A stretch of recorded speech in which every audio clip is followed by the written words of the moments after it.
तो good morning सभी को। और आज हम लोग कंप्लीट करने वाले हैं वायु परिवहन। और इसमें आज हमने कंप्लीट होने वाला है आज इंडियन ज्योग्राफी का लास्ट पार्ट होगा ये। इसके बाद कल से शायद इकोनॉमिक्स है या फिर पॉलिटी को स्टार्ट किया जाएगा। तो बस आज फ्राइडे है तो फिर बस एक ही क्लास होने वाला है, वो भी लूसेंट का, जो हम लोग जीके पर जीएस पढ़ रहे हैं। तो स्टार्ट करते हैं वायु परिवहन। ठीक है, एयरवेज स्टार्ट करते हैं। भारत में देखिए वायु परिवहन की शुरुआत 1911 में, भारत में पहली बार जो वायु परिवहन स्टार्ट हुई 1911 में चालू हुई। और जब ये कहाँ से कहाँ तक उड़ाया गया था पहली बार, ये इलाहाबाद से नैनी के बीच उड़ाया गया था, जहां मैं अभी बैठा हुआ हूँ। ठीक है, यही इलाहाबाद से नैनी के बीच उड़ा दिया गया था पहली है। और विश्व की प्रथम विमान डाक सेवा परिवहन किया गया था, मतलब डाक सेवा भी विमान से पहली बार भेजा गया था। ठीक है, इलाहाबाद से नैनी। 1933 में इंडियन नेशनल एयरवेज की स्थापना हुई। और 1953 में सभी वैमानिक कंपनियों का राष्ट्रीयकरण करके उन्हें दो नवनिर्मित निगमों में अधीन रखा गया। पहला था भारतीय विमान निगम और दूसरा था एयर इंडिया। भारतीय विमान निगम, दूसरा था एयर इंडिया। आइए देखते हैं। एयर इंडिया मुख्यालय कहाँ पे इसका, नई दिल्ली में। निगमित कार्यालय मुंबई में है। शुभंकर है महाराजा, एयर इंडिया का शुभंकर क्या है, महाराजा जी हैं। और प्रतीक जो है लोगो, उड़ते हुए हंस के नारंगी रंग के कोणार्क चक्र, उड़ते हुए हंस के नारंगी रंग के कोणार्क चक्र। देखिए, भारतीय विमान निगम इंडियन एयरलाइंस देश के आंतरिक मार्गों, अतिरिक्त सीमावर्ती देशों जैसे कि नेपाल, पाकिस्तान, नल्ला पाकिस्तान, श्रीलंका, बांग्लादेश, मालदीव, म्यांमार, अफगानिस्तान को सेवाएं उपलब्ध कराता है। एयर इंडिया को विदेशों के लिए सेवाएं उपलब्ध भी कराता है। मैं कहूं कि 1981 में देश में घरेलू उड़ान के लिए वायुदूत नामक तीसरे निगम की स्थापना की गई। 1981 में स्टार्ट की घरेलू उड़ान के लिए, जैसे कि मान लो कि अब गोरखपुर से उड़े इलाहाबाद आई, ये घरेलू उड़ान हुआ, तो वायुदूत नामक तीसरे निगम की स्थापना की गई। इसके बाद में भारतीय विमान निगम की विफल हो गया, भारतीय विमान निगम विफल हो गया।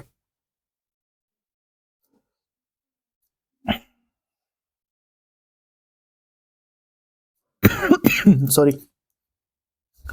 यहां देखिए, भारत के प्रमुख अंतर्राष्ट्रीय हवाई अड्डे। पहला है इंदिरा गांधी अंतर्राष्ट्रीय हवाई अड्डा, ये कहाँ पे, नई दिल्ली में। इंदिरा गांधी अंतर्राष्ट्रीय हवाई अड्डा, नई दिल्ली में। छत्रपति शिवाजी महाराज अंतर्राष्ट्रीय हवाई अड्डा, मुंबई में। नेताजी सुभाष चंद्र बोस अंतर्राष्ट्रीय हवाई अड्डा, कोलकाता में। अन्ना अंतर्राष्ट्रीय हवाई अड्डा, चेन्नई में। अन्ना अंतर्राष्ट्रीय हवाई अड्डा कहाँ पे, चेन्नई में। अगर बात किया जाए बाबा साहेब आम्बेडकर अंतर्राष्ट्रीय हवाई अड्डा, नागपुर में है। सरदार वल्लभ भाई पटेल अंतर्राष्ट्रीय हवाई अड्डा, अहमदाबाद में। गोपीनाथ बारदोले अंतर्राष्ट्रीय हवाई अड्डा, गुवाहाटी में, असम के गुवाहाटी में। मैं कहूँ कि चौधरी चरण सिंह अंतर्राष्ट्रीय हवाई अड्डा, लखनऊ में। श्री गुरु रामदास जी अंतर्राष्ट्रीय हवाई अड्डा, अमृतसर में। त्रिवेंद्रम अंतर्राष्ट्रीय हवाई अड्डा, तिरुवनंतपुरम में। कालीकट अंतर्राष्ट्रीय हवाई अड्डा, कोझिकोड में। शेख अल आलम अंतर्राष्ट्रीय हवाई अड्डा, श्रीनगर में। राजीव गांधी अंतर्राष्ट्रीय हवाई अड्डा, हैदराबाद में। कोचीन अंतर्राष्ट्रीय हवाई अड्डा, कोच्चि में। वीर सावरकर अंतर्राष्ट्रीय हवाई अड्डा, पोर्ट ब्लेयर में। दाबोलिम अंतर्राष्ट्रीय हवाई अड्डा, गोवा में। केम्पेगौड़ा अंतर्राष्ट्रीय हवाई अड्डा, बेंगलुरु में। मंगलूर अंतर्राष्ट्रीय हवाई अड्डा, मंगलूर में। देवी अहिल्याबाई होलकर अंतर्राष्ट्रीय अड्डा, इंदौर में। देवी अहिल्याबाई होलकर अंतर्राष्ट्रीय हवाई अड्डा कहाँ पे, इंदौर में। उसकी वजह से सांगनेर अंतर्राष्ट्रीय हवाई अड्डा, जयपुर में। कोयम्बटूर अंतर्राष्ट्रीय हवाई अड्डा, कोयम्बटूर में। तिरुचिपल्ली अंतर्राष्ट्रीय हवाई अड्डा, तिरुचिपल्ली में। लाल बहादुर शास्त्री अंतर्राष्ट्रीय हवाई अड्डा, वाराणसी में। बाघ डोगरा अंतर्राष्ट्रीय हवाई अड्डा, सिलीगुड़ी में। सूरत अंतर्राष्ट्रीय हवाई अड्डा, सूरत में। सूरत अंतर्राष्ट्रीय हवाई अड्डा, सूरत में। अगर बात किया जाए बीजू पटनायक अंतर्राष्ट्रीय हवाई अड्डा, भुवनेश्वर में। कुन्नूर अंतर्राष्ट्रीय हवाई अड्डा, कुन्नूर में। मदुरई अंतर्राष्ट्रीय हवाई अड्डा कहाँ पे, मदुरई में है। जयप्रकाश नारायण अंतर्राष्ट्रीय हवाई अड्डा, पटना में। जयप्रकाश नारायण अंतर्राष्ट्रीय हवाई अड्डा कहाँ पे, पटना में। गया अंतर्राष्ट्रीय हवाई अड्डा कहाँ पे, गया में। मनोहर पर्रिकर अंतर्राष्ट्रीय हवाई अड्डा, मोपा गोवा में है। इम्फाल अंतर्राष्ट्रीय हवाई अड्डा, इम्फाल में। शेख अलम अंतर्राष्ट्रीय हवाई अड्डा कहाँ पे, श्रीनगर में। सौर शक्तिकृत विश्व का प्रथम अंतर्राष्ट्रीय हवाई अड्डा है। ठीक है, कुछ अन्य प्रमुख हवाई अड्डे। बिरसा मुंडा हवाई अड्डा कहाँ पे, रांची में है। शहीद भगत सिंह अंतर्राष्ट्रीय हवाई अड्डा, चंडीगढ़ में। राजा वीर विक्रम किशोर माणिक अंतर्राष्ट्रीय हवाई अड्डा, अगरतला में। महाराजा अग्रसेन अंतर्राष्ट्रीय हवाई अड्डा कहाँ पे, हिसार हरियाणा में। कहाँ पे, हिसार हरियाणा में है।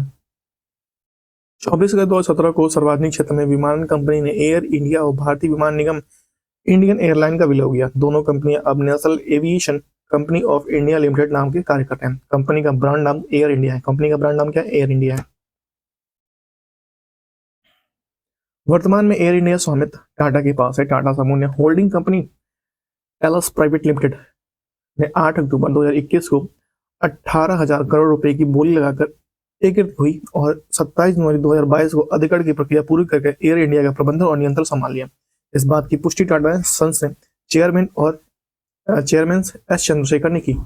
करीब 69 वर्षों के बाद फिर से एयर इंडिया का कमांड टाटा समूह के हाथों में आ गई।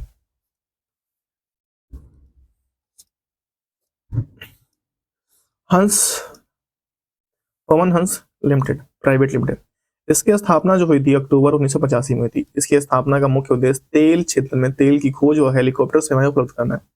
तेल क्षेत्रों को तेल की खोज और हेलीकॉप्टर सेवाएं उपलब्ध करना है। इसकी पंजीकृत कार्यालय नई दिल्ली में है और यह हेलीकॉप्टर सेवाएं प्रदान करने वाला है एशिया की सबसे बड़ी कंपनियों में से एक है। वर्तमान में 2020 में इसके पास 43 हेलीकॉप्टर का बेड़ा है। पवन हंस वर्ष मई, जून और सितंबर अक्टूबर में यात्रा के दौरान फाटा से केदारनाथ तक हेलीकॉप्टर सेवाएं प्रदान करता है। इंदिरा गांधी अंतर्राष्ट्रीय हवाई अड्डा अकादमी की स्थापना देश में कमर्शियल पायलटों की उड़ान और ग्राउंडिंग परीक्षण के स्तर पर सुधार के लिए रायबरेली उत्तर प्रदेश में फुर्सतगंज में की गई है। राजीव गांधी अंतर्राष्ट्रीय विमानन विश्वविद्यालय की स्थापना फुर्सतगंज में होगी। भारतीय विमानपत्तनम प्राधिकरण के गठन जो 1 अप्रैल 1995 को किया गया था।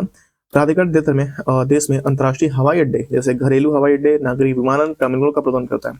नगर विमानन मंत्रालय ने मार्च 2020 में आवश्यकता वस्तुओं की आपूर्ति में तेजी और सुनिश्चित करने के लिए जीवन रेखा उड़ान सेवा शुरू की, जिसके तहत देश के सभी भागों तक व्यक्तिगत संस्थात्मक साधन तथा दवाइयों से इत्यादि की आपूर्ति की। जल परिवहन केंद्रीय अंतर्देशीय जल मार्ग प्राधिकरण की स्थापना 1987 में कब हुई? जल परिवहन की बात की जाए तो केंद्रीय अंतर्देशीय जल मार्ग प्राधिकरण की स्थापना 1987 में हुई थी। इसका मुख्यालय कोलकाता में और देश में जलमार्गों के 2 भागों में बांटा गया। देश में जलमार्गों के कितने भागों में बांटा गया? 2 भागों में बांटा गया देश के जलमार्गों को। पहला है आंतरिक जलमार्ग, यह परिवहन नदियों, नहरों और झीलों के द्वारा होती है।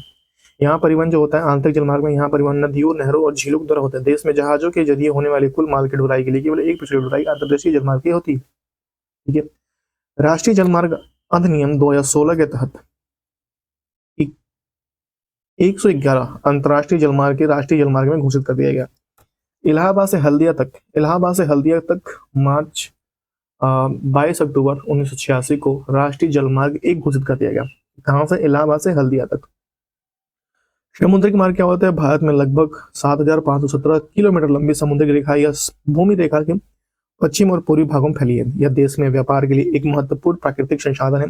भारत में 12 बड़े और लगभग 200 छोटे पतन है। देश में व्यापार की कुल मात्रा का 95% और मूल्य के दृष्टि से 68% व्यापार समुद्री मार्ग से होता है। राष्ट्रीय जलमार्ग देखिए, राष्ट्रीय जलमार्ग की बात की जाए, नेशनल NW1 जो है आपका नेशनल वाटरवे जो पहला है इलाहाबाद से हल्दिया है, ये कितना है? 1620 किलोमीटर है। दूसरा वाटरवे है जो सर्दिया से धुबरी तक है, 891 किलोमीटर। तीसरा है वाटरवे जो कोल्लम से कोट्टापुरम में 205 किलोमीटर। चौथा है जो काकीनाडा और मरकानम, ये कितना है? 1195 है। पांचवा है वाटरवे तलचर से धमरा, ये 623 किलोमीटर है। भाई इतना जोर से बोल रहा है ना, डिस्टर्ब कर दे रहा है, बहुत दूर बोल रहा है ये व्यक्ति। ठीक है। नेक्स्ट जो वाटरवे है आपका 6 NW जो 6 है, ये लखीमपुर से भांगा है जो 121 किलोमीटर है और ये प्रस्तावित है। देश में सबसे बड़े बंदरगाह मुंबई है। बड़े बंदरगाह का नियंत्रण केंद्र सरकार करती है, जबकि छोटे बंदरगाह का नियंत्रण समवर्ती सूची में शामिल है, जिनका प्रबंधन संबंधित राज्य का सरकार करती है। देश के सर्वश्रेष्ठ प्राकृतिक बंदरगाह विशाखापट्टनम है। यह भारत का सबसे गहरा बंदरगाह है। जैसे यह डॉल्फिन नोच चट्टान के पीछे है। विशाखापट्टनम कहाँ है? डॉल्फिन नोच की चट्टान के पीछे है। कांडला बंदरगाह, दीनदयाल का निर्माण मुंबई बंदरगाह दबाव कम करने के लिए किया गया। कांडला व जवारिया बंदरगाह यह मुक्त व्यापार क्षेत्र वाला बंदरगाह है। यह मुक्त व्यापार क्षेत्र वाला बंदरगाह है कांडला बंदरगाह। ठीक है।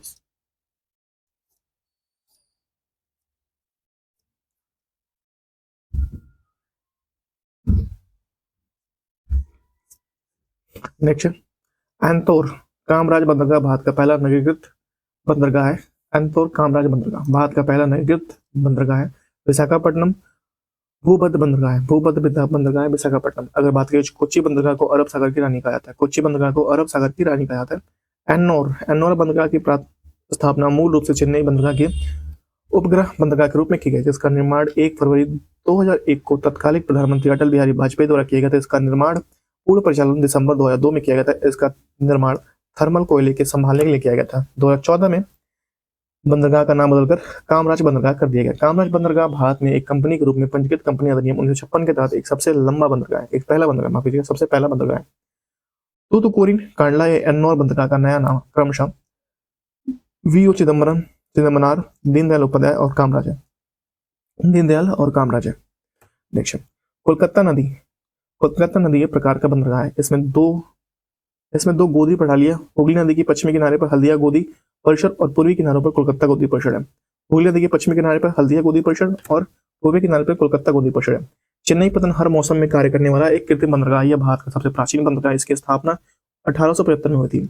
सेतु समुद्रम शिप कर्नल प्रोजेक्ट में चेन्नई और तूतीकोरिन को बीच 434 समुद्री मील नॉटिकल मील दूरी कम होने की संभावना है। ठीक है, पहले देखिए, कोचीन शिपयार्ड लिमिटेड की स्थापना 1972 में हुई थी। इसका मुख्यालय कोच्चि केरल में है और ये देश का जहाज निर्माण और समस्त मरम्मत का सबसे बड़ा क्षमता वाला शिपयार्ड है। नेक्स्ट, दक्षिण पश्चिमी तट पर स्थित कोचीन पूर्व पश्चिम समुद्र व्यापार के चौराहे पर नियंत्रण सम स्थित है। ठीक है, भारत के प्रमुख बड़े बंदरगाह देखते हैं। पहला आपका है बंदरगाह किस राज्य में? कोलकाता और खाड़ी और समुद्र किनारे हैं। देखिए, कोलकाता ये पश्चिम बंगाल, ये हुगली नदी किनारे हैं। मुंबई बंदरगाह कहाँ पे है? महाराष्ट्र में और ये अरब सागर किनारे है। चेन्नई तमिलनाडु में और ये बंगाल की खाड़ी में। कोच्चि केरल और ये कहाँ है? अरब सागर में। विशाखापट्टनम आंध्र प्रदेश, इसका तट कहाँ पे है? बंगाल की खाड़ी में। पारादीप उड़ीसा, इसका तट आंध्र बंगाल की खाड़ी में। और तूतीकोरिन जो है तमिलनाडु, इसका बंदरगाह कहाँ पे है? बंगाल की खाड़ी में। मोरमुगांव गोवा, इसका बंदरगाह कहाँ पे है? अरब सागर में। कांडला टू जो है गुजरात में, ये अरब सागर में। न्यू मंगलोर कर्नाटक में, ये अरब सागर में। ठीक है, नुआहा शिवा जो है महाराष्ट्र में, ये अरब सागर में। एन्नौर जो है तमिलनाडु, ये बंगाल की खाड़ी में। वीओ चिदम्बरम, वीओ चिदम्बार या चिदम्बरम और दीनदयाल पतन और जेएल नेहरू और कामराज पतन। एक मिनट, जो पहला ये है तूतीकोरिन, इसे वीओ चिदम्बरम के नाम जाना जाता है। ये दूसरा जो है कांडला जो है दीनदयाल पतन के नाम जाना जाता है। तीसरा जो है नाहशवा जो है जवाहरलाल नेहरू बंदरगाह के रूप में जानता है। एन्नौर जो है कामराज बंदरगाह के रूप में जानता है। मोरमुगांव एक प्राकृतिक पतन है जो ब्रेक वाटर और मोल से घिरा है। इसमें 14.4 मीटर गहराई वाला एक ड्रॉप चैनल जो बड़े पोत के आने पर जाने में मदद करती है। बांद्रा बंदरगाह, यह भारत का पहला निजी बंदरगाह है और सबसे बड़ा कंटेनर बंदरगाह है जो गुजरात के कच्छ जिले में मुंद्रा के पास कच्छ की खाड़ी में उत्तरी तट पर स्थित है। बांद्रा बंदरगाह विश्व में जहाज पुनर्वर्तन उद्योग में भारत की हिस्सेदारी 25 से 30%। जहाज पुनर्वर्तन मुख्यालय में गुजरात के आलंग शोशिया की कहता है। आलंग शोशिया विश्व का सबसे बड़ा जहाज पुनर्वर्तन कारखाना है, जहां फरवरी 1983 में शुरू हुआ था। दहेज गुजरात देश का प्रथम बंदरगाह है जो रायसेनों के निपटान हेतु स्थापित किया था, इसलिए इसे रायसेना बंदरगाह नाम दिया गया। Next, roro ferry. What is a roro ferry? इसका पूरा नाम roll on roll off ferry. Roll on roll off ferry किसी सामान को लादना और फिर उसे उतारना। इसमें एक ऐसी कार्गो शिप होती है जिसमें पैसेंजर के साथ एक बाइक, कार और ट्रक जैसी बड़ी गाड़ियों को लादा करके एक जगह से दूसरी जगह पहुंचाया जा सकता है। इस फेरी को चलाने का उद्देश्य किन्हीं दो स्थानों के बीच दूरी यात्रा में लगने वाले समय को कम करना है। रोरो फेरी समुद्र के छोटे रास्तों से होते हुए कम ही समय में व्यक्ति को उस वाहन समेत गंतव्य स्थल पर पहुंचा देती है। भारत का पहला रोरो फेरी सेवा गुजरात के भावनगर से घोघा दक्षिण गुजरात में दहेज के बीच शुरू। इसकी शुरुआत 22 अक्टूबर 2017 को प्रधानमंत्री नरेंद्र मोदी ने किया और भावनगर से घोघा के बीच दक्षिण गुजरात में दहेज के बीच शुरू पूरी सड़क यात्रा में 360 किलोमीटर पड़ती है, जबकि समुद्र के रास्ते 32 किलोमीटर रह जाती है। समुद्र के रास्ते कितनी? 32 किलोमीटर। इससे कड़ा सड़क यात्रा चलाने वाले 7 से 8 घंटे की दूरी को रोरो फेरी के माध्यम से मात्र 1 घंटे में तब्दील कर सकती है। बहुत अच्छी सुविधा है भाई। कहाँ 7 से 8 घंटे लगने वाले, कहाँ आपको सिर्फ 1 घंटे से कम। अब देखेंगे भारत की जनगणना 2011। भारतीय संविधान की धारा कितने 246 के अनुसार देश की जनगणना कराने का दायित्व संघ सरकार को सौंपी जाती है। यह संविधान में 7वीं अनुसूची में क्रम संख्या 69 पर अंकित है। जनगणना संगठीय केंद्रीय गृह मंत्रालय के अधीन कार्यरत है। इसका उच्चतम अधिकारी भारत का महापंजीकृत जनगणना आयुक्त होता है। यह देश के भर में जनगणना के संबंधी कार्यों को निर्देशित करता है, जनगणना के आंकड़ों को जारी करता है। वर्तमान में भारत का महापंजीकृत जनगणना आयुक्त ये नहीं भाई, अभी तो नहीं। 2011 की जनगणना यानी 15वीं जनगणना, स्वतंत्र भारत की 17वीं जनगणना है। 2011 की जनगणना है, ये भारत की 15वीं जनगणना है और स्वतंत्र भारत की 7वीं जनगणना है। की शुरुआत महापंजीकृत जनगणना आयोग द्वारा 1 अप्रैल 2010 को की गई थी। सितंबर 2010 में केंद्रीय मंत्रिमंडल ने जाति आधारित जनगणना 1921 के बाद पहली बार स्वीकृति प्रदान की, जो अलग से जून 2011 के सितंबर 2011 के बीच संपन्न हुई। जनगणना 2011 की का शुभंकर प्रणयक शिक्षक और शिक्षिका थी। इसका आदर्श वाक्य था, हमारा जनगणना हमारा भविष्य। जनगणना 2011 का शुभंकर जो था प्रणयक शिक्षिका थी, जिसका आदर्श वाक्य था, हमारा जनगणना हमारा भविष्य। ठीक है। भारत में जनगणना की शुरुआत 1872 में मेयो के कार्यकाल में हुई थी। भारत में नियमित जनगणना की शुरुआत 1881 में रीपर के कार्य में हुई। 1881 में जनगणना के आयुक्त डब्ल्यू प्लोडेन थे और वही स्वतंत्र भारत की पहली जनगणना 1951 में समय जनगणना आयुक्त आर ए गोपाला स्वामी थे और 1949-1953 में थे। ठीक है, आर ए गोपाला स्वामी।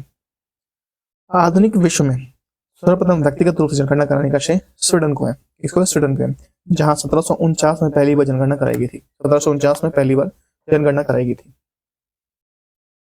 10वीं जनगणना की शुरुआत 1790 में अमेरिका में हुई थी। 1801 में इंग्लैंड की जनगणना प्रारंभ हुई। 1801 में इंग्लैंड की जनगणना प्रारंभ हुई। कुछ प्रमुख परिभाषाएं देखिए। जनसंख्या, डेंसिटी ऑफ पॉपुलेशन, जनसंख्या घनत्व के आधार पर प्रति वर्ग किलोमीटर में निर्वासित औसत जनसंख्या। मैं कहूँ जनसंख्या घनत्व आपको निकालना, तो कुल जनसंख्या मान लो 10 है और कुल क्षेत्रफल आपका 15 है, तो क्या होगा, जनसंख्या का 15। लिंगानुपात के साथ शिशु आपका मान लो कुल स्त्रियां 10 है और कुल पुरुष 100 है और आपको 1000 पे निकालना है। 1000 पे निकालना है भैया, आपको 0 से 0 हो जाएगा, ये कितना आ जाएगा आपका 100। मतलब कितना है भैया, लिंगानुपात कितना है, 100 है।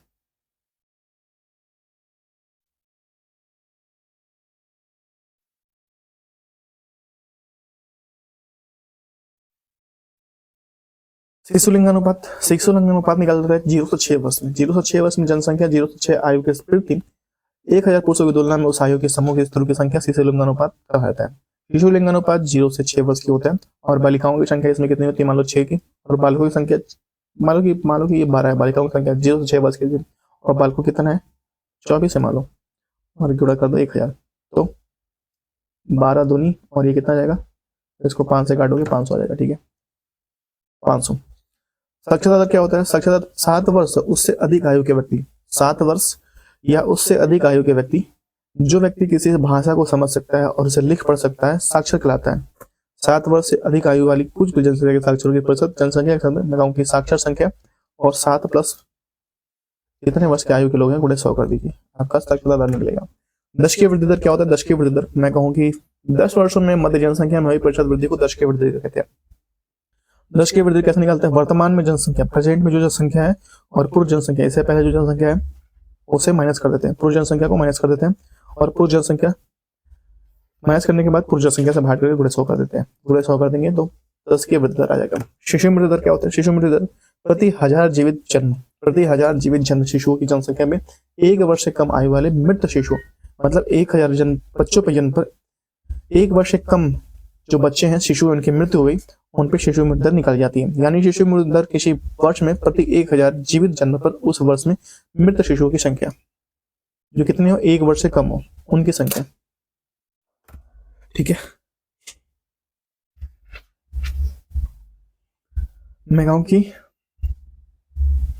2011 के तहत देश में पहली बार राष्ट्रीय जनगणना रजिस्टर, नेशनल पॉपुलेशन रजिस्टर तैयार किए गए और देश के सभी नागरिकों के कुल 15 विवरण दर्ज कराने की अतिरिक्त 15 वर्ष तक इससे ऊपर की वह कि सभी नागरिकों को बायोमेट्रिक आंकड़े एकत्र किए जा रहे हैं।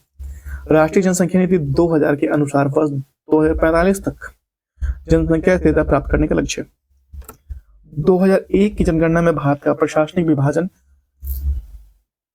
593 जिलों में किया गया, जबकि 2011 की जनगणना में यह विभाजन 640 जिलों तक रह गया। स्पष्ट है कि एक दशक की अवधि 2001 से 2011 में कुल 47 जिले नए जिले बने। महान विभाजक वर्ष, भारत के जनसांख्यिकी इतिहास में 1921 को महान विभाजक की संज्ञा दी जाती है, जो 1911 से 1921 के दौरान भारत की जनसंख्या में 10 की वृद्धि ऋणात्मक रही, जो 0. 31%, 31% फैल हो गई थी। फलस्वरूप दशक में भारत की जनसंख्या 77 लाख की कमी आई थी, इसलिए 1921 को विभाजन वर्ष की संज्ञा दी गई है। भारत की जनसंख्या में सर्वाधिक औसत घातकीय वृद्धि जो हुई थी 61-71 के दौरान हुई थी। कैसे? 61 से 71 के दौरान हुई थी। 2011 जनगणना में संबंधित आंकड़े, मैं कहूँ 2011 की जनगणना के अनुसार भारत की कुल जनसंख्या जो है कितने हुई देख लो, 1, 21, 08, 54, 700, 977। सैकड़ा, हजार, 10,000, लाख, 10 लाख, करोड़, 10 करोड़, अरब, 1 अरब, 21 करोड़, 8,54,977, जिसमें से जिसमें से पुरुष कितने हैं 51.43%, और इसमें महिलाएं कितनी है 48.53%। 2011 की जनगणना के अनुसार भारत में कुल जनसंख्या विश्व की 17.5%, विश्व की कुल जनसंख्या 17.5%। जनसंख्या में वार्षिक वृद्धि दर जो 1.97 से घटकर 1.64 हो गई, जबकि दशकीय वृद्धि दर में 1.54 से घटकर 17.17 हो गई। नागालैंड में 10 की वृद्धि क्रियात्मक रही जो -0.6 रही। जनसंख्या घनत्व 325 व्यक्ति प्रति वर्ग किलोमीटर में बढ़कर 382 हो गई। कितना हो गई 382 हो गई। 325 से बढ़कर कितनी हो गई 382, पहले कितना था 325। लिंगानुपात 943 से बढ़कर 943 हो गई। कितना हो गई 943 हो गई। शिशु लिंगानुपात 0 से 6 वर्ष से बढ़कर 927 से बढ़कर घटकर कितना हो गई 18 हो गई, 918 हो गई। 927 से घटकर 918 हो गई। जनसंख्या में साक्षर लोगों की संख्या 64.84 से बढ़कर 73% हो गई। पुरुष साक्षरता 75.26 से बढ़कर 80.9 हो गई। मैं कहूँ जनसंख्या में लोगों की संख्या कितनी हो गई, साक्षर लोगों की संख्या जो पढ़े लिखे थे 64.84 से बढ़कर 73% हो गई। उसमें पुरुष साक्षरता जो थी, जो पुरुष पढ़े लिखे थे 25.25 से बढ़कर 80.9% हो गई, और महिला 53 से बढ़कर 64.6 हो गई। महिला कितने हुए 53 से 64.6 हो गई। नेक्स्ट है ग्रामीण क्षेत्र में न्यूनतम साक्षरता वाला राज्य आंध्र प्रदेश। ग्रामीण क्षेत्र में न्यूनतम साक्षरता वाला राज्य कौन था, आंध्र प्रदेश है, जो 60.4%, 60.4%।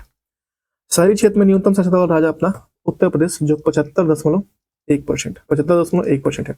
ग्रामीण क्षेत्र में सर्वाधिक साक्षरता वाला राज्य 93% केरल है, 93% केरल है। देश में अब तक पूर्ण साक्षरता घोषित किया गया एकमात्र राज्य केरल है। जनगणना 2011 के अनुसार देश में अनुसूचित जाति एसटी व्यक्तियों की कुल संख्या कितनी है 20.14 करोड़ है, जो देश की कुल जनसंख्या का 16.6% है। 2001 में यह 16.2% थी। 2001 में यह 16.2% थी। 2011 में अनुसूचित जातियों के लिंगानुपात की तरह 945। 2011 में अनुसूचित जातियों के लिंगानुपात 945। 2001 से 2011 के दौरान देश में अनुसूचित जाति की दशकीय वृद्धि कितनी रही 20.8 रही, 20.8 रही, 20.8 रही। 2011 की जनगणना के अनुसार देश में अनुसूचित जाति एसटी की व्यक्तियों की कुल संख्या कितनी रही 10.43 करोड़ है, जो देश की कुल जनसंख्या का 8.6% है। 2001 में यह 8.2% थी। 2011 में अनुसूचित जाति जो एसटी का लिंगानुपात 990। 2001 से 2011 के दौरान देश में अनुसूचित जाति एसटी और 10 की वृद्धि कितनी रही 23.7 रही, 23.7 रही, 23.7% रही। जनगणना 2011 के अनुसार देश में कुल जनसंख्या नगरीय जनसंख्या जो है 31 कितनी है 31.2%, 31.2%, जबकि ग्रामीण जनसंख्या 68.8%, 68.8% है। 2001 में नगरीय जनसंख्या 27.8% है तथा ग्रामीण जनसंख्या 72.2% है। नेक्स्ट है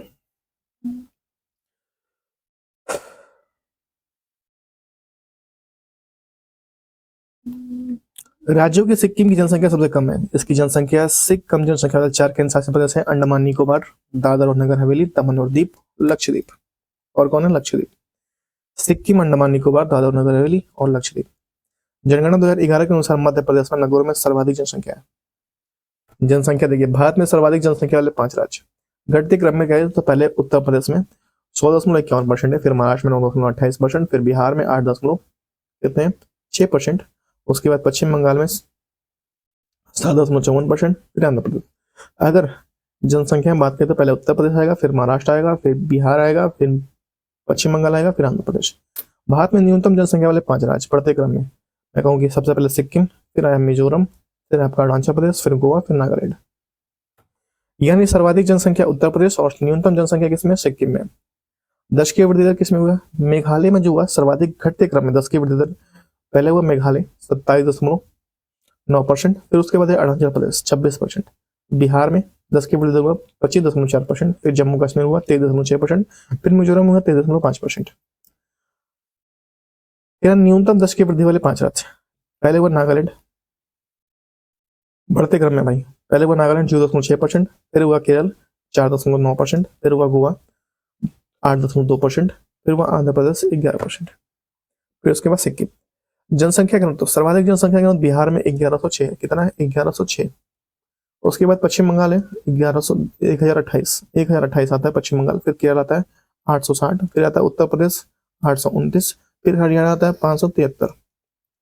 न्यूनतम जनसंख्या वाले 5 राज्य बढ़ते क्रम में, अरुणाचल प्रदेश 17 है, जनघनत्व तो कितना है 17 है, फिर आता है मिजोरम 52, सिक्किम 86 और मणिपुर 115, उसके बाद नागालैंड 119 आता है। नागालैंड कितना आता है 119।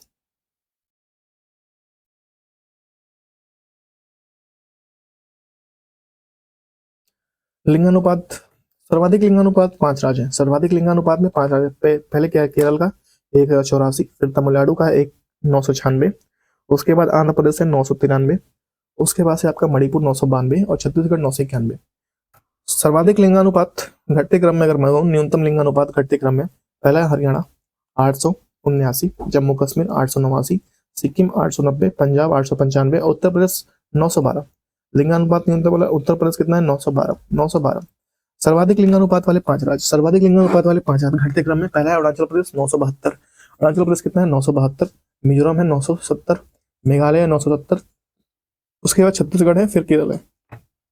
शिशु लिंगानुपात है, न्यूनतम शिशु लिंगानुपात वाले 5 राज्य मैं कहूँ हरियाणा 834, फिर है पंजाब 846, जम्मू कश्मीर 872, फिर राजस्थान 888, गुजरात 890।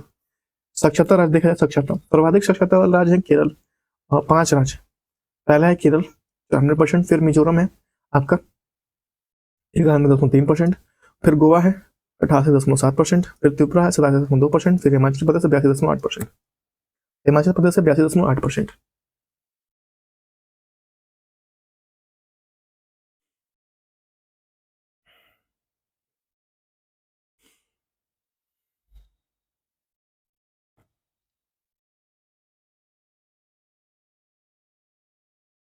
देखिए न्यूनतम साक्षरता प्रतिशत वाले राज्य बढ़ते क्रम में, पहला है आपका बिहार 61.8%, फिर अरुणाचल प्रदेश है 65.4%, फिर राजस्थान है 66.1%, फिर झारखंड है आपका 66.4%। न्यूनतम साक्षरता वाला राज्य घटते क्रम, फिर बिहार है आपका, बिहार के बाद आपका अरुणाचल प्रदेश, फिर राजस्थान है, फिर झारखंड है, फिर आंध्र प्रदेश से तेलंगाना सहित 67.7%। सर्वाधिक पुरुष साक्षरता दर वाले 5 राज्य घटते क्रम में मैं कहूँ कि सर्वाधिक पुरुष साक्षरता किसमें, केरल में, फिर आपका मिजोरम में है 93.3%, केरल में 96.1% है, फिर गोवा में 92.6%, फिर त्रिपुरा में आपका 91.5%, हिमाचल प्रदेश में 89.5%, 89.5%।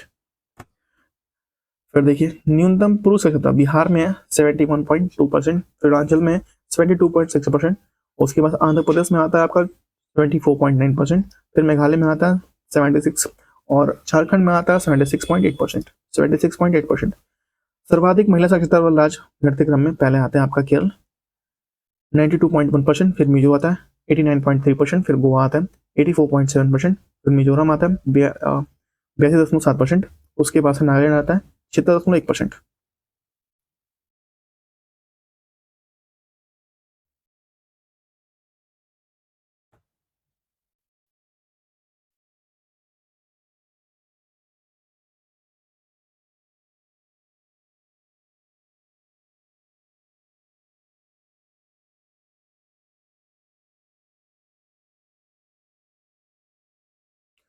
न्यूनतम महिला साक्षरता प्रतिशत वाले 5 राज्य, बिहार 51.5%, फिर राजस्थान है 52.1%, फिर झारखंड है 55.4%, फिर उसके बाद से महिलाओं में जम्मू कश्मीर है 56.4%, फिर उत्तर प्रदेश में आपका 57.2%।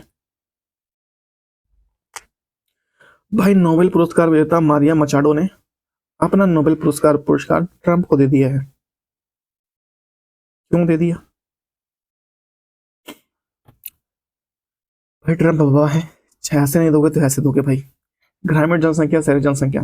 ग्रामीण, सर्वाधिक ग्रामीण जनसंख्या प्रतिशत वाले 5 राज्य घटते क्रम में। मैं कहूँ हिमाचल प्रदेश में 90%, फिर बिहार में 27.7%, फिर असम में 85.9%, फिर उड़ीसा में 83.3%, फिर मेघालय में 79.9%।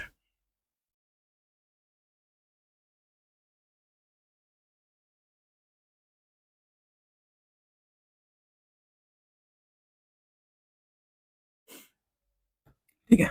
सर्वाधिक नगरीय जनसंख्या प्रतिशत वाले 5 राज्य घटते क्रम में। मैं कहूँ गोवा 62.2%, फिर उसके बाद से मिजोरम है 52.1%, उसके बाद से आपका तमिलनाडु में 28.4%, केरल है 27.7%, और महाराष्ट्र 45.2%। सर्वाधिक नगरीय जनसंख्या प्रतिशत वाले 5 राज्य। सर्वाधिक नगरीय जनसंख्या वाले 5 राज्य घटते क्रम में। पहले है महाराष्ट्र, फिर आता है उत्तर प्रदेश, फिर आता है तमिलनाडु, फिर आता है पश्चिम बंगाल, फिर आता है आंध्र प्रदेश।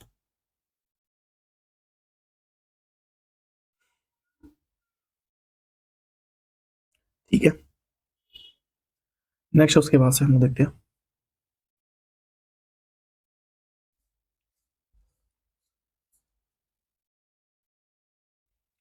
न्यूनतम नगरीय जनसंख्या वाले 5 राज्य। पहला आपका सिक्किम है, सिक्किम के बाद से आपका है सिक्किम, सिक्किम के बाद से आपका आंध्र प्रदेश है, आंध्र प्रदेश के बाद से आपका है नागालैंड, नागालैंड के बाद से आपका मिजो है, नागालैंड मिजो, फिर आता है मेघालय।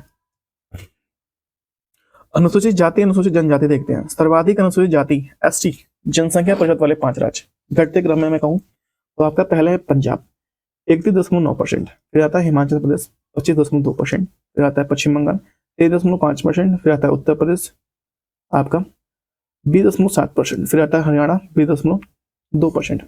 सर्वाधिक अनुसूचित जाति जनसंख्या वाले 5 राज्य। पहले है घटते क्रम में अनुसूचित जाति जनसंख्या वाले 5 राज्य घटते क्रम में। पहले पे आता है आपका उत्तर प्रदेश, फिर आता है पश्चिम बंगाल, फिर आता है आपका बिहार, फिर आता है तमिलनाडु, फिर आता है आपका आंध्र प्रदेश। ठीक है, और ये डाटा दिया है, आप लोग पढ़ सकते हैं। कायदाएं सैकड़ा, हजार, 10,000, लाख, 10 लाख, करोड़, 4 करोड़, 13,57,608। यहाँ से सारा डाटा आप लोग पढ़ लीजिए। ठीक है। नागालैंड और अरुणाचल प्रदेश में कोई भी अनुसूचित जाति एसटी नहीं है। नागालैंड और अरुणाचल प्रदेश में कोई भी अनुसूचित जाति और एसटी निवास नहीं करती। सर्वाधिक अनुसूचित जाति एसटी जनसंख्या वाले 5 राज्य। पहला आपका मध्य प्रदेश है, फिर आपका महाराष्ट्र है, फिर आपका उड़ीसा है, फिर आपका राजस्थान है, फिर आपका गुजरात है। ठीक है। झारखंड में अनुसूचित जाति एसटी जनसंख्या के मामले में छठे स्थान पर, जिसका एसटी जनसंख्या कितना है आपका इकायदा है सैकड़ा, हजार, 10,000, लाख, 10 लाख, 86,45,042, 86,45,042। सर्वाधिक अनुसूचित जाति एसटी जनसंख्या प्रतिशत वाले 5 राज्य। पहला सर्वाधिक अनुसूचित जनजाति कह रहा है, पहला था मिजोरम, फिर आता आपका नागालैंड, फिर आता है मेघालय है, फिर अरुणाचल प्रदेश, और उसके बाद से आपका जो है मणिपुर है। कौन है? मणिपुर है। एसटी जनसंख्या प्रतिशत के मामले में झारखंड 11वें स्थान पे है, जो यहाँ पे निवास करते हैं 26.2%। हरियाणा और पंजाब में कोई अनुसूचित जनजाति निवास नहीं करती। हरियाणा और पंजाब में कोई अनुसूचित जनजाति निवास नहीं करती।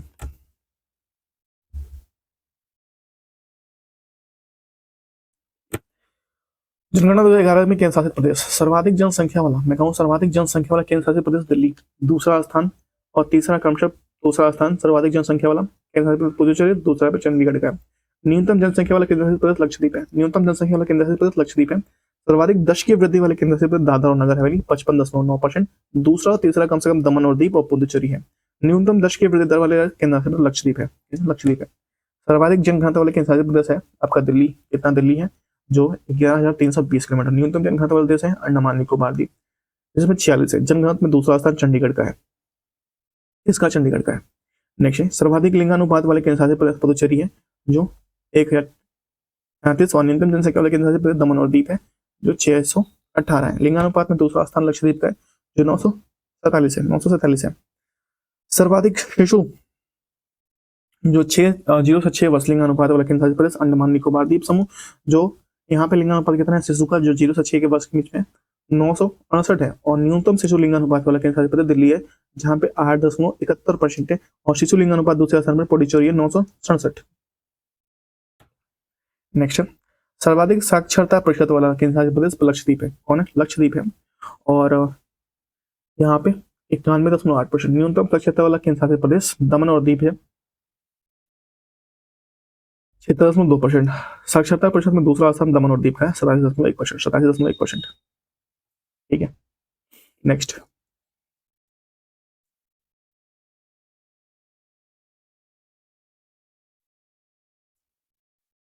सर्वाधिक पुरुष साक्षरता वाला केंद्र शासित प्रदेश लक्षद्वीप है, जहां पे 95.6% और न्यूनतम साक्षरता वाला देश केंद्र शासित प्रदेश है दादर और नगर हवेली, जहां पे 85.2। सर्वाधिक महिला साक्षरता वाला केंद्र शासित प्रदेश लक्षद्वीप है, जहां पे 27.9% है, और न्यूनतम साक्षरता वाला केंद्र शासित प्रदेश दादर और नगर हवेली, जहां पे 64.3% है, 64.3% है। नेक्स्ट, केंद्र शासित प्रदेश में सर्वाधिक नगरीय जनसंख्या वाला नगरीय जनसंख्या प्रतिशत दिल्ली का है, और न्यूनतम नगरीय जनसंख्या प्रतिशत अंडमान निकोबार द्वीप का है, जहां पे 37.7% है, 37.7% है। जनसंख्या की दृष्टि से सबसे छोटा केंद्र शासित प्रदेश लक्षद्वीप है। जनसंख्या की दृष्टि से सबसे छोटा केंद्र शासित प्रदेश कौन सा है? लक्षद्वीप है, जहाँ पे 64,473 है। सर्वाधिक जनसंख्या प्रतिशत वाले केंद्र शासित प्रदेश है आपका चंडीगढ़, कितना है? 18.9% है। लेकिन सर्वाधिक एससी जनसंख्या वाला केंद्र शासित प्रदेश जनसंख्या वाला दिल्ली है, जहां पे 28.12 लाख केंद्र शासित प्रदेश है। ठीक है, दिल्ली है एससी वाले। लक्षद्वीप और अंडमान निकोबार द्वीप में कोई भी अनुसूचित जाति शेड्यूल कास्ट वहां पे नहीं रहते। सर्वाधिक एसटी जनसंख्या वाला केंद्र शासित प्रदेश लक्षद्वीप है, जहां पे 94.8% है। वहीं सर्वाधिक एसटी जनसंख्या वाला केंद्र शासित प्रदेश दादर और नगर हवेली है, जहां पे 1,78,564 है, 1,78,564 है। दिल्ली, चंडीगढ़, पुदुचेरी में कोई भी अनुसूचित जाति निवास नहीं करती, कोई भी अनुसूचित जाति निवास नहीं करती। भारत के प्रमुख बहुउद्देशीय नदी घाटी परियोजना का नाम लाभान्वित राज्य।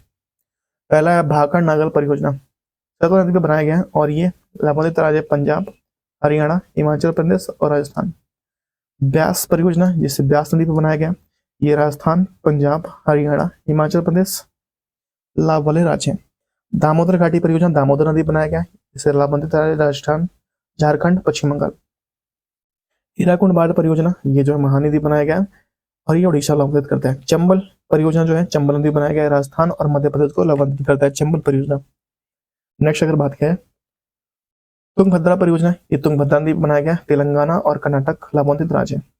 नेक्स्ट है मयूराक्षी परियोजना, मयूराक्षी नदी बनाया गया पश्चिम बंगाल जैसे लाभान्वित राज्य। नागार्जुन सागर परियोजना कृष्णा नदी बनाया गया आंध्र प्रदेश और तेलंगाना लाभान्वित राज्य।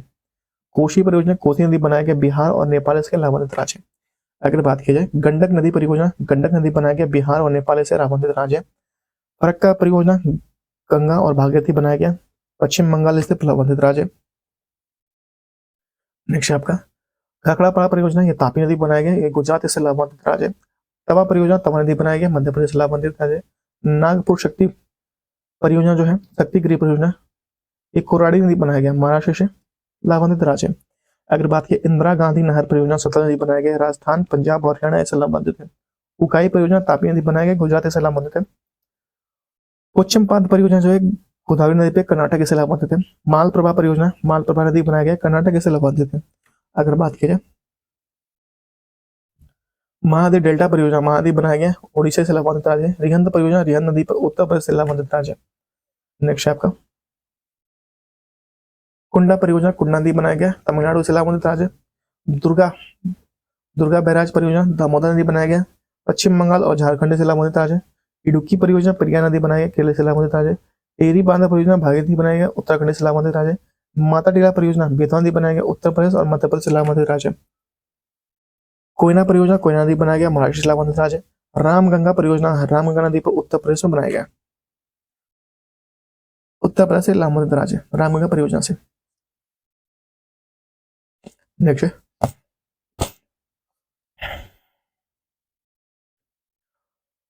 ऊपरी कृष्णा परियोजना ये कृष्णा नदी बनाया गया और कर्नाटक अल्मेटी बांध से लाभान्वित है।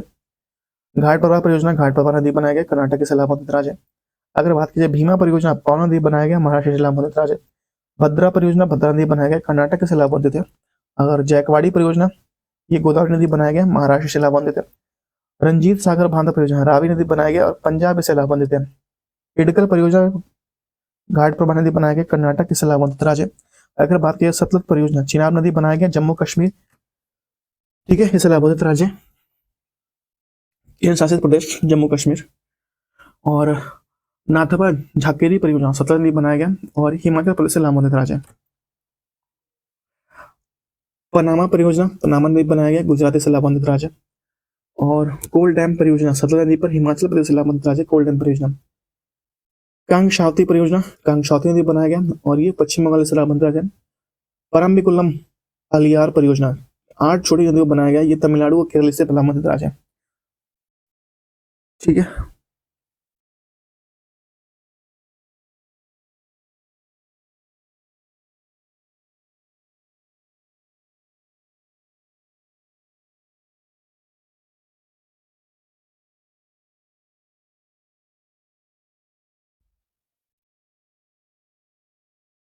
नेक्स्ट है आपका मूचकुंड परियोजना। मूचकुंड नदी बनाया गया उड़ीसा और आंध्र प्रदेश से लामबंद है। मूचकुंड परियोजना उड़ीसा में नदी बनाया गया और आंध्र प्रदेश इसे लामबंद राज्य है। मूचकुंड परियोजना।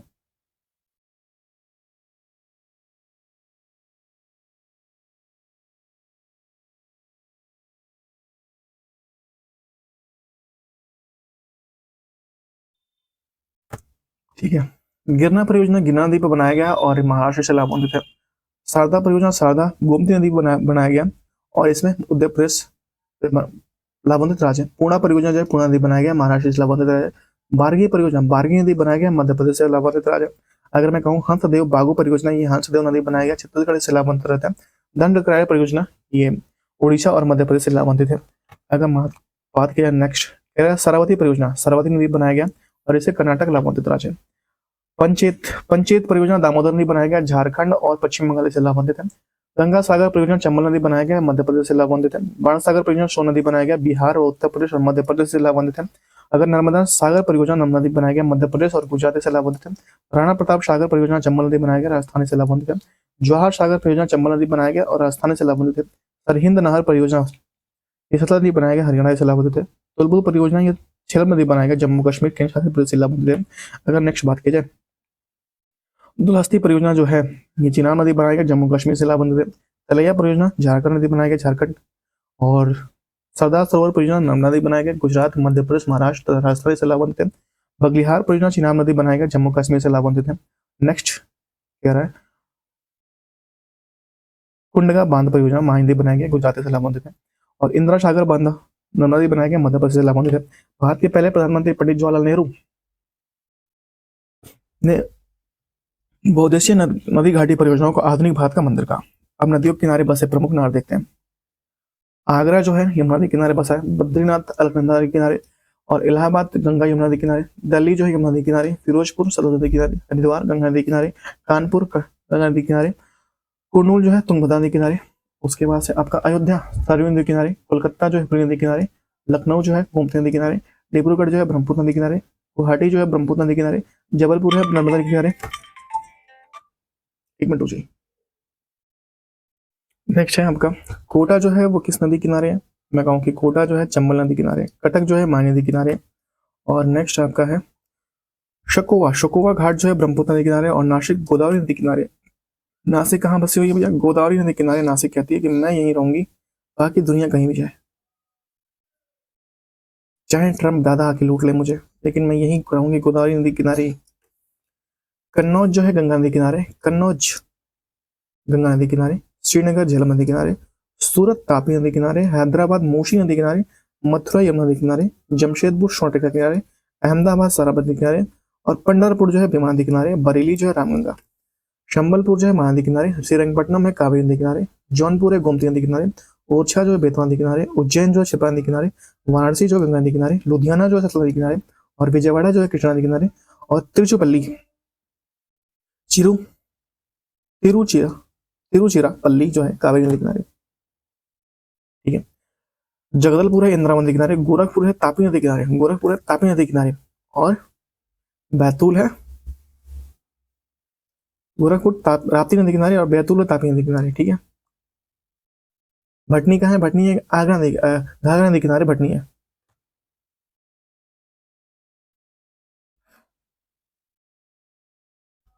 भटनी में कोई नदी नहीं है, ठीक है, वहां नाला बहता है, वो नाला है, नदी नहीं है कोई।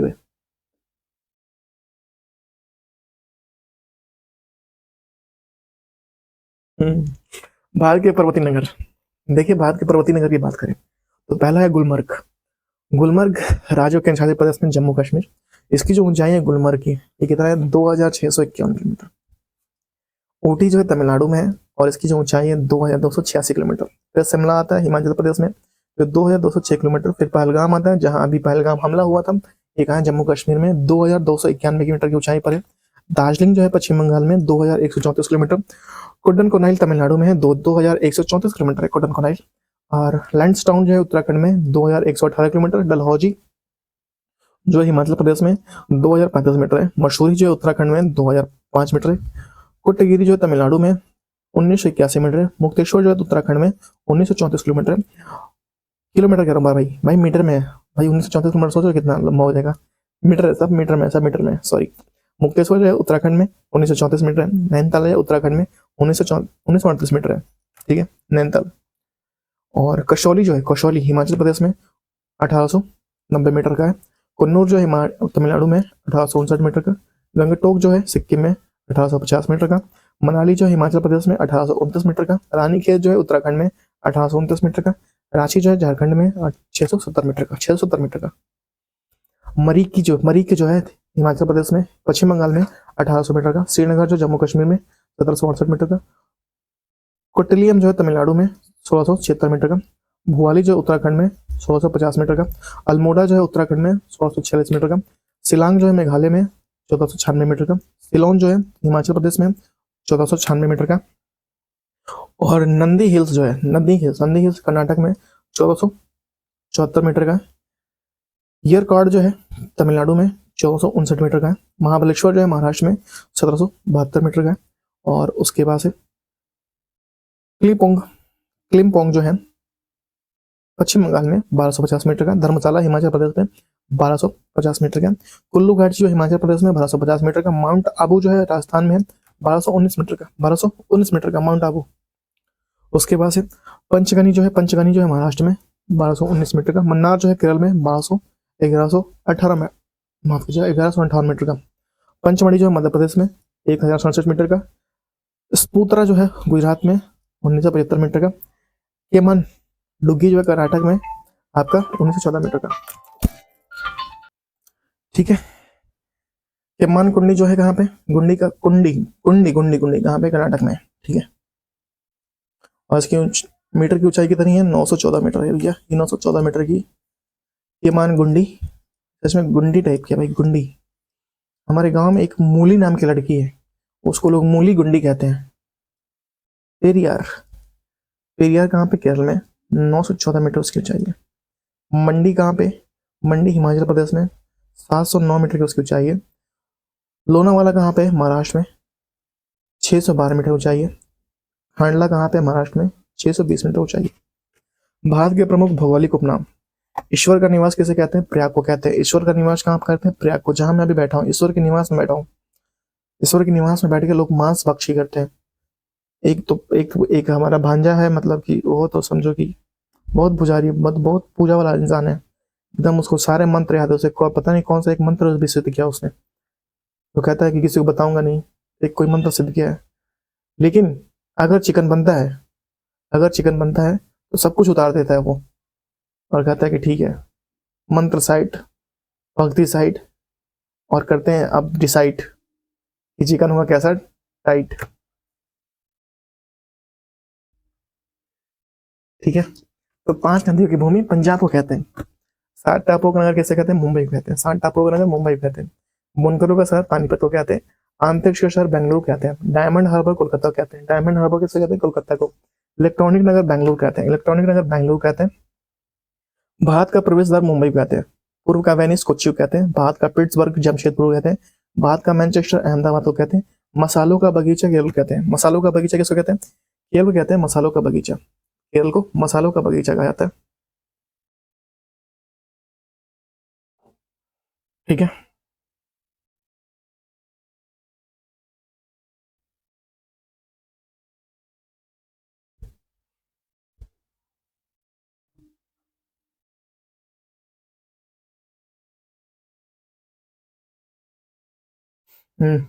गुलाबी नगर जयपुर को कहते हैं, गुलाबी नगर जयपुर कहते हैं। क्वीन ऑफ डेक्कन पुणे कहते हैं, क्वीन ऑफ डेक्कन कैसे कहते हैं, पुणे कहते हैं। भारत का हॉलीवुड मुंबई कहते हैं, भारत का हॉलीवुड कौन है, मुंबई है। झीलों का नगर श्रीनगर है। फलोद्यानों का स्वर्ग कौन है, सिक्किम है। पहाड़ की मलिका या पहाड़ी की मलिका नेतर हॉट के कहते हैं, पहाड़ी की मलिका।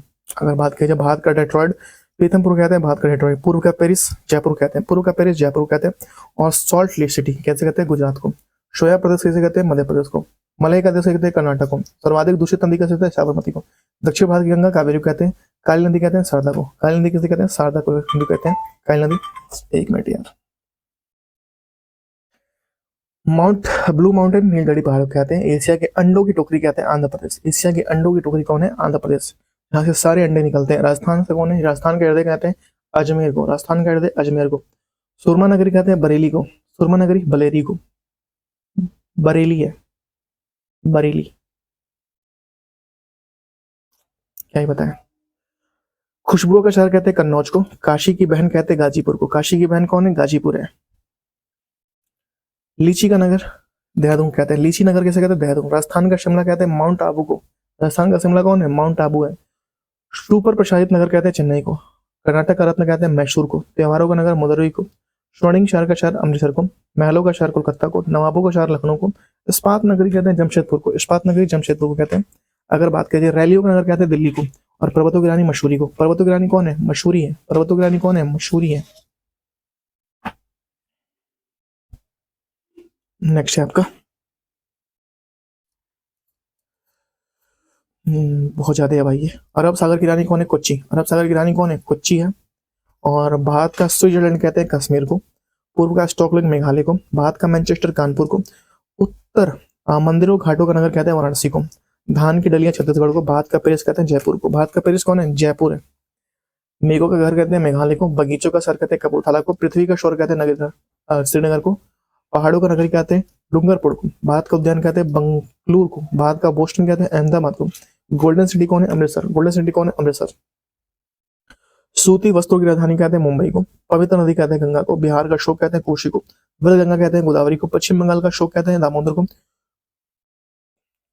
कोट्टयम की दादी कहते हैं मेघालय को। जुड़वा नगर कहते हैं सिकंदराबाद और हैदराबाद को। जुड़वा नगर कहते हैं। तारा नगर ही आपका अलीगढ़। राष्ट्रीय राजमार्गों का चौराहा कानपुर कहते हैं। और पेटा नगरी कहते हैं आगरा को। भारत का टॉलीवुड, टॉलीवुड कहते हैं कोलकाता को। वन नगर कहते हैं देहरादून को। सूर्य नगरी कहते हैं जोधपुर को। राजस्थान का गौरव कहते हैं चित्तौड़ को, चित्तौड़गढ़, ठीक है। कोयला नगरी कहते हैं धनबाद को। भारत राज्य के इतिहास प्रदेश की राजधानी, मैं कहूँ कि बिहार की राजधानी कौन सी है, पटना है। असम दिसपुर, असम दिसपुर। उड़ीसा भुवनेश्वर, उड़ीसा भुवनेश्वर। कर्नाटक बेंगलुरु। गुजरात गांधीनगर। तमिलनाडु चेन्नई। और आपका नागालैंड कोहिमा। पश्चिम बंगाल की राजधानी कोलकाता है। आंध्र प्रदेश की राजधानी अमरावती। उत्तर प्रदेश की राजधानी लखनऊ। केरल की तिरुवनंतपुरम। त्रिपुरा की अगरतला। पंजाब का चंडीगढ़। और मणिपुर का इम्फाल, ठीक है। ये तो किसी को याद नहीं करना पड़ेगा ना भाई। हरियाणा चंडीगढ़। मध्य प्रदेश भोपाल। मेघालय शिलांग। हिमाचल प्रदेश शिमला। मिजोरम मैसूर। गोवा पणजी। छत्तीसगढ़ रायपुर। तेलंगाना हैदराबाद। झारखंड रांची। उत्तराखंड देहरादून। अरुणाचल प्रदेश ईटानगर। सिक्किम गंगटोक। राजस्थान उदयपुर। और महाराष्ट्र मुंबई, महाराष्ट्र मुंबई। महाराष्ट्र हिमाचल प्रदेश की दो राजधानियां हैं। महाराष्ट्र की शीतकालीन राजधानी नागपुर और ग्रीष्मकालीन राजधानी मुंबई। हिमाचल प्रदेश की दूसरी राजधानी धर्मशाला, जैसे कांगड़ा जिला में। धर्मशाला कहाँ पे, कांगड़ा जिले में, ठीक है भाई। प्लीज द गेट, लड़की आ रही है। क्लोज द गेट अनुराग मिश्रा। केंद्रशासित प्रदेश लक्षद्वीप, मैं कहूँ कि केंद्रशासित प्रदेश में आता है लक्षद्वीप का कारावती है। चंडीगढ़ का चंडीगढ़। पुडुचेरी का पुडुचेरी। लद्दाख का लेह। दिल्ली का नई दिल्ली है। दिल्ली का क्या है, नई दिल्ली है। दिल्ली की राजधानी क्या है, नई दिल्ली।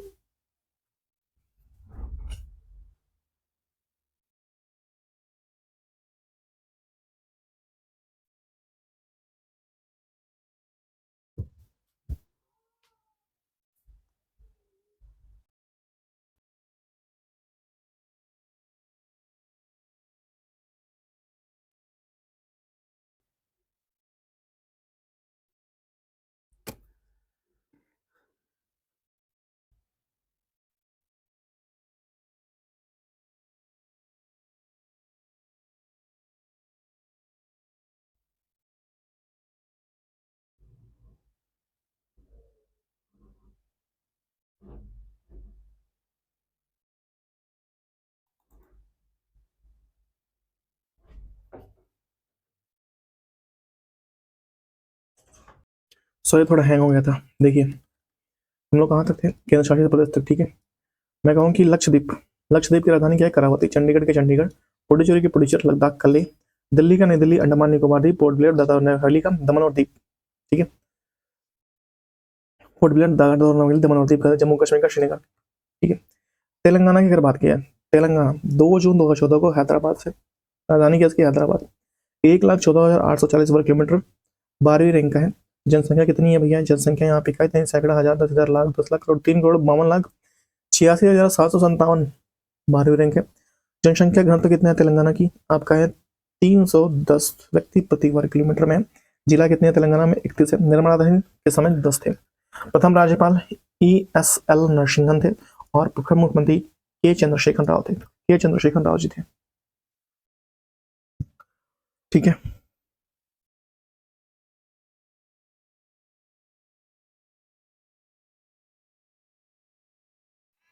के चंद्रशेखर राव जी थे, ठीक है। लोकसभा की सीटें कितना है, यहाँ पे 17 है, राज्यसभा की सीटें 7 है और विधानसभा की सीटें 19 है और राज्य परिषद की सीटें कितनी है, 40 है। सीमा रेखा में दक्षिण व पूर्व में आंध्र प्रदेश, उत्तर व पश्चिम में मैं कहूँ महाराष्ट्र और पश्चिम में कर्नाटक और उत्तर पूर्व में छत्तीसगढ़। तेलंगाना 29 राज्यों के रूप में हुआ था, 29 राज्य के रूप में हुआ था। जम्मू कश्मीर के संयुक्त प्रदेश बनने के कारण तेलंगाना राज्य का 28वां राज्य है, ठीक है, 28वां राज्य।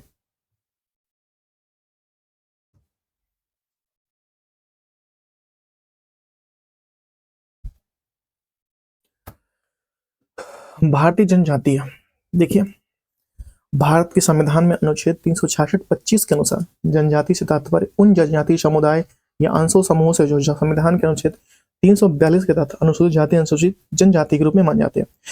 जनजातीय विकास विभाग के तहत भारत सरकार ने जनजातीय समुदाय की संख्या 550 है। राष्ट्रीय जनजातीय अनुसंधान संस्था कहाँ पे, नई दिल्ली में। 2011 की जनगणना के अनुसार जनजातियों की संख्या संपूर्ण भारत में कितने हैं, 8.6% है। जनसंख्या दृष्टि से मध्य प्रदेश प्रथम स्थान पे, जहां पे कितना है भैया, 1,53,16,784, सबसे अधिक जनजाति वाला राज्य है। वहीं मिजोरम 94.4%, प्रतिशत की दृष्टि से सबसे बड़ा जनजाति वाला राज्य, प्रतिशत की दृष्टि से। संविधान के 79वें संशोधन 2003 के द्वारा एक राष्ट्रीय अनुसूचित जाति आयोग 338 का स्थापना की व्यवस्था की, जिसके आयोग के प्रथम अध्यक्ष US ढेबर को बनाया गया था।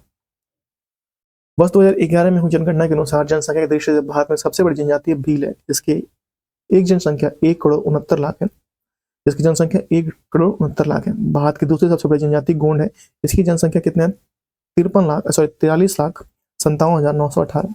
तीसरे स्थान पर संथाल है। 2011 की जनगणना के अनुसार भारत में सबसे कम जनजाति वाला जनसंख्या वाला राज्य मेघालय है, जो 2.5%, जबकि सबसे अधिक जनजाति वाला राज्य मध्य प्रदेश।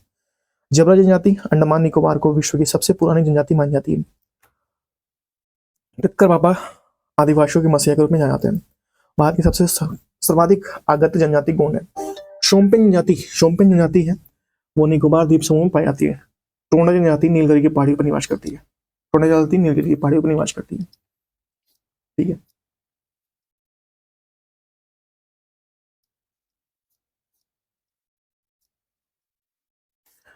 ठीक है,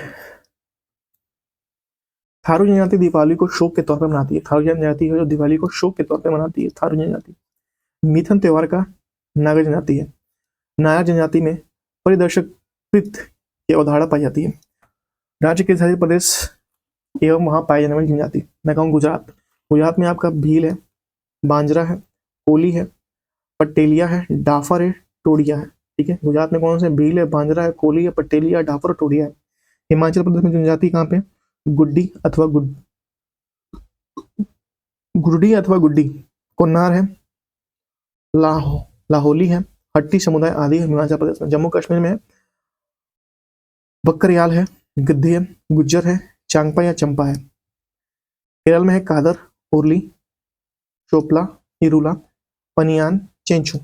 मध्य प्रदेश में भील, लंबाड़ी, बांजरा, गोंड भी है, अबू, झामरिया भी है, मुरिया भी है, बीशन हॉर्न भी है, गोंड है, खेरबार है, अशुर है, बैगा है, कोल है, मुंडा है। छत्तीसगढ़ में भुंजिया है, मुरिया है, कमार है, कोरबा है, मारिया है, हलबा, बैगा और अबुझा अबुझा माडिया, पहाड़ी कोरबा और भरिया धनगढ़ 2022 ये सब हो रहा।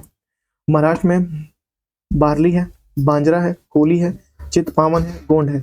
मणिपुर में कुकी है, मैटी है या मैठी है, नागा है, आगामी है। मेघालय में गोरो, खासी, जंतिया, मिकिरी मिकीर। मिजोरम में लाखर, पावो, मीजो, चकमा, लुशाई, कुकी। नागालैंड में नागा, नबोई नागा, आगामी, मिकी। उड़ीसा में जुआंग, खरिया, भुआई, संथाल, हो, कोल, ओरवा, चेंचू, गोंड, शोंड, सोंठ, सोंड सोंड सोंड और डोंगरिया है, कोंद है, बोंडा है जिसे रेमो कहते हैं। राजस्थान में कौन कौन सी जनजाति है? राजस्थान में आपका मीणा जनजाति है, शहरिया जनजाति है, शांसी जनजाति है, गरासिया जनजाति है, भील है, बांजरा है, कोली है। और सिक्किम में लेप्चा है, लिम्बू बोडिया है। तमिलनाडु में जनजाति है बागड़ा, टोडकोटा, कोटा, टोडा। नीलगिरी की मूल जनजाति निरिकोबरन है, ठीक है। त्रिपुरा में रियांग अथवा त्रिपुरी, हालनम और नोटिया। उत्तराखंड में थारू, कोय, मारा, नीति, भोट अथवा भोटिया। गढ़वाल और कुमाऊं क्षेत्र में खास जनजाति जो है खास जनजाति ये क्षेत्र में जौनपुर बराबर के क्षेत्र में आदिम पाए जाते हैं। पश्चिम बंगाल में कहूँ तो लोघा, भूमिज, संथाल, लेप्चा और उसके बाद से लिम्बू दार्जिलिंग क्षेत्र में आती है। उसके बाद से असम में है राभा, डिमरा, कुछारी बोडो, अबोर, आबो, मिकीर, कार्बी। उसके बाद से नागा, लुशाई। आंध्र प्रदेश में चेंचुस, कोढ़श, शामारा, गदवा, गोंड। अरुणाचल प्रदेश में मोपा, डबला, सोलुंग, मिश्मी, मिनियोंग, मिरिंगे, लोंग है, अपतीनी है, मेजी है। झारखंड में आपको कौन कौन से? झारखंड में संथाल है, मुंडा है, हो है, उरांव है, बिरहोर है, कोरबा है, अशुर है, भुइया है, गोंड है, शुरिया है और भूमिज है झारखंड में। उत्तर प्रदेश की जनजाति देखिए, उत्तर प्रदेश की जनजाति कौन कौन से? धुरिया है, नायक है, ओझा पठारी है, राजगोंड है। ये सभी गोंड जनजाति की उपजाति है। धुरिया, नायक, ओझा पठारी और राजगोंड उपजाति हैं किसके? गोंड की। इन्हें 2022 में संशोधन के माध्यम से अनुसूचित जाति का दर्जा मिला। भोटिया, जौनसारी, थारू, भंगी, मुस्लिम आदि, राजी, बोक्शा, ठीक है। भोटिया, जौनसारी और थारू भूंगी भंगी जो है मुस्लिम है और राजी और बोक्शा है।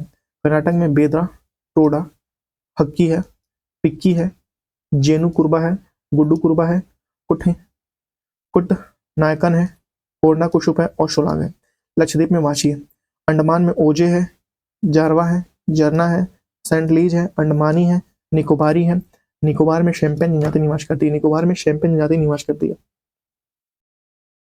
ठीक है। निकोबार में जो है शैंपेन जनजाति निवास करती है।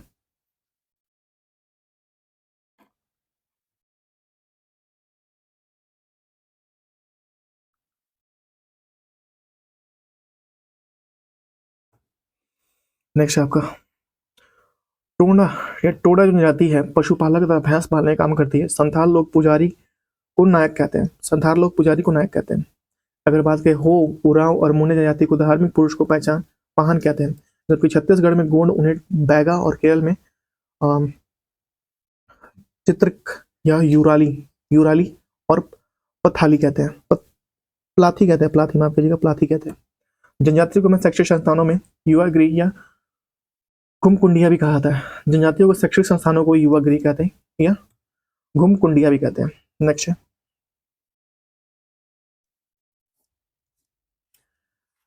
नाच गाकर अपनी जीविका कमाने वाला दक्षिणी राजस्थान की जनजाति गरासिया है। क्या नाम है इसका? गरासिया है। गोंड जनजाति में बोली में गीत का पाटा और गाने को बरान कहते हैं। दररिया, कामरा और शुआ गोंड जनजाति के प्रमुख लोक नृत्य।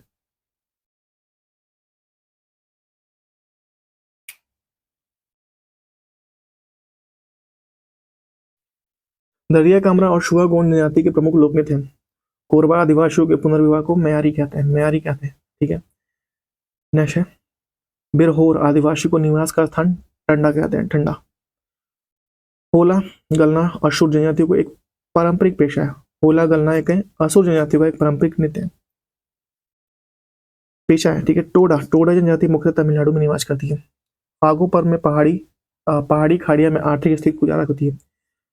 बिलमा नृत्य बैगा जनजाति, मध्य प्रदेश, छत्तीसगढ़ और झारखंड द्वारा किया जाता है। भुइया जनजाति को रसोई घर में लाल बंगाल कहते हैं, जो घर को बाहर रहता है, जो घर के बाहर रहता है, घर नहीं घर के बाहर रहता है। कमरा जनजाति को आजीविका पारंपरिक रूप से बांस पर आधारित होती है। अगरिया जनजाति लोहासु को अपना देवता मानती है।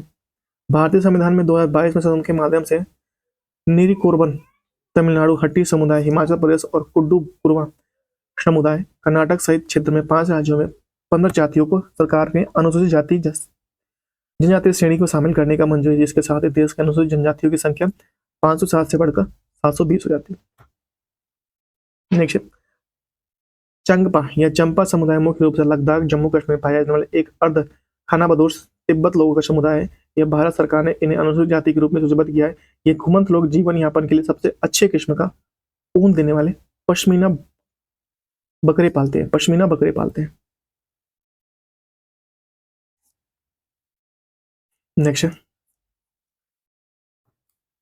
ऊपर भी है। भारत में आने वाला सबसे पहला जनजाति समूह नोगरा, एक मिनट, जीवन की उत्पत्ति, एक मिनट यहाँ से, ठीक है। जीवन की उत्पत्ति आदि सागर को आर्कियो जोइक ईरा में हुई थी। जीवन की उत्पत्ति आर्कियो सागर में आर्कियो जोइक ईरा में हुई थी। भारत में आने वाला सबसे पहला प्रजाति समूह निग्रो था। यह नार्डिक प्रजाति भारत में सबसे अंत में आई थी। नेक्स्ट, हड़प्पा सभ्यता की शुरुआत प्रोटो ऑस्ट्रेलाइड और भूमध्य सागरीय प्रजाति ने की थी। निग्रोटो और प्रोटो ऑस्ट्रेलाइड और मंगोलॉइड प्रजातियों के लोग भारत में आदिवासी जाति को सम्मिलित किए जाते थे।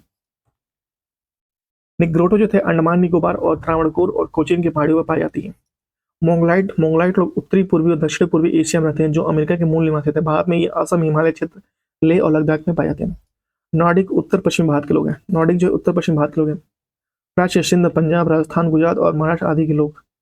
भूमध्य सागरीय उत्तर भारत की उच्च जातियां हैं। भूमध्य सागरीय ये उत्तर भारत की मुख्य जाति है। आदिवासियों का प्रमुख पर्व सरहुल चैत्र शुक्ल तृतीया में मनाता है। अरुणाचल, हिमाचल प्रदेश की पश्चिमी में पूर्व में बसी कुछ जनजातियां इस प्रकार है, जैसे कि मोनपा, डफाल, अबोर, मिश्मी और निशी और नागा है।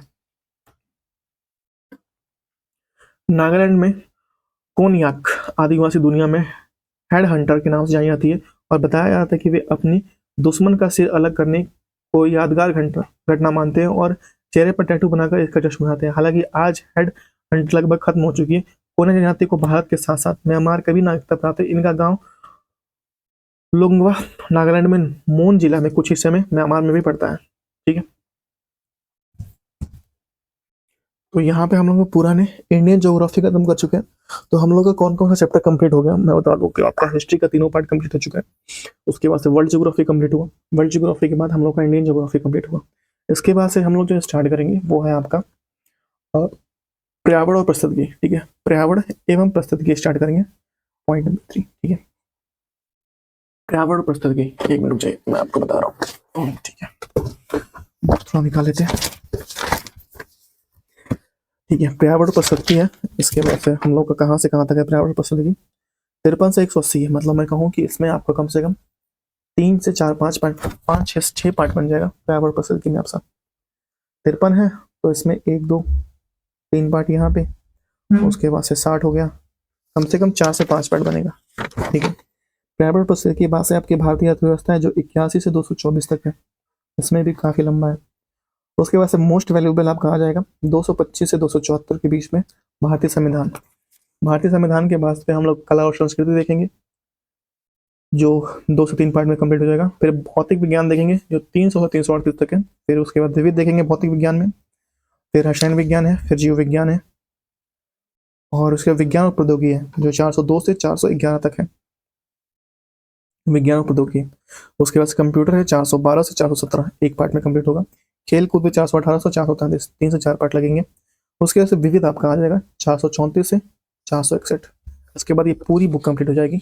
मुझे लगता है कि फरवरी के एंड तक मैं ये बुक कंप्लीट कर दूंगा, फरवरी के एंड तक या फरवरी मिडिल ऑफ फरवरी कंप्लीट कर दूंगा। ठीक है, देखिए अभी तो हम लोग मेन चैप्टर को कंप्लीट कर लिया है। मैं कहूँ कि आपका 2 बड़े चैप्टर, एक और बड़ा चैप्टर है आपका पॉलिटी, वो भी मैं जल्दी कंप्लीट कर लूंगा। तो कल से हम लोग का स्टार्ट होगा पर्यावरण और पारिस्थितिकी, जो काफी अच्छा है। मैं देखता हूँ पर्यावरण और पारिस्थितिकी और ये एग्जाम उसके पॉइंट ऑफ व्यू से भी बहुत अच्छा है। ठीक है, इसको ये करके सब कुछ कंप्लीट कर देंगे हम लोग।